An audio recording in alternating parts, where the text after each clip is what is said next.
Negara gagal berpikir.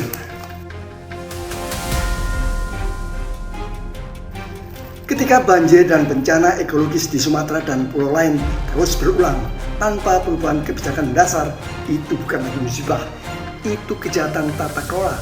Negara sangat tahu penyebabnya. Hutan dihancurkan, sungai diperkosa, tata ruang dijual. Namun negara memilih diam. Air naik, rakyat tenggelam. Lalu negara datang membuat tenda, pejabat memanggul beras dengan sorot kamera dan pidato empati palsu.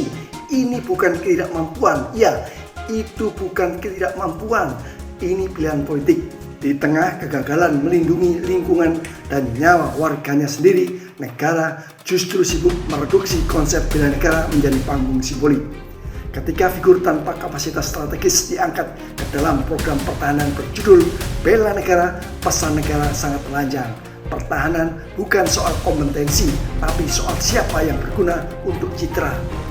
Bela negara berubah dari kesadaran kolektif menjadi aksesoris kekuasaan. Institusi dipermalukan oleh keputusan administrasinya sendiri. Puncak absurditas Indonesia hadir dalam kebijakan pangan di negara kepulauan terbesar di dunia dengan laut yang membentang dan sungai yang tak terhitung. Negara memilih impor sapi dari Afrika untuk program nasional makan bergizi gratis. Ini bukan kebijakan, ini pengakuan kegagalan negara membangun kedaulatan pangan. Negara seolah berkata, kami tidak mampu memberdayakan nelayan, kami tidak percaya pada peternak dan petani, kami lebih nyaman bergantung pada pasar global. Ketika semua ini terjadi, negara juga sebelumnya telah menutup mata terhadap praktek operasional yang berbahaya dan ilegal.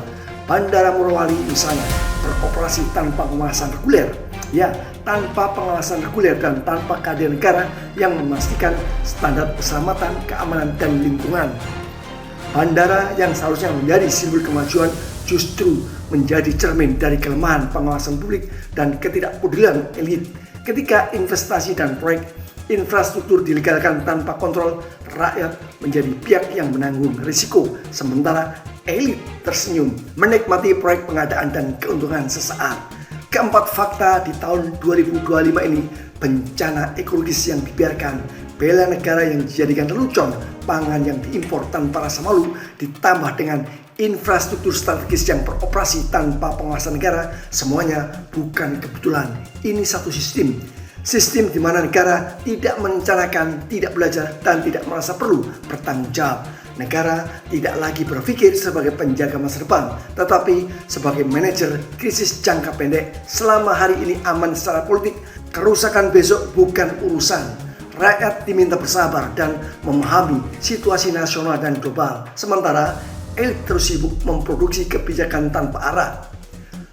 Paling berbahaya dari semuanya ini, kegagalan dinormalisasi, kritik dicibir, akademisi dianggap berisik, rasionalitas dituduh pesimis. Padahal yang sedang terjadi adalah pembusukan akal sehat dalam pengambilan keputusan negara.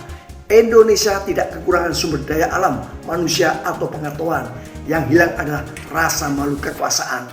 Negara yang masih punya rasa malu tidak akan membiarkan warganya tenggelam tiap tahun, tidak akan mempermainkan konsep dan sistem pertahanan, tidak akan menjadikan impor sebagai solusi permanen, dan tidak akan membangun bandara strategis beroperasi tanpa pengawasan negara.